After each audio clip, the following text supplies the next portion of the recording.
शान्ति सन्तापनाशम् प्रसीद प्रभो सर्वभूताधिवासम्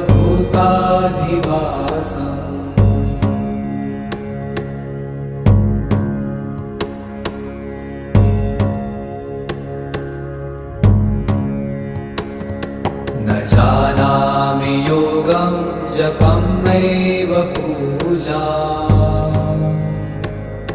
न तोऽहं सदा सर्वदा शम्भुतुभ्यम्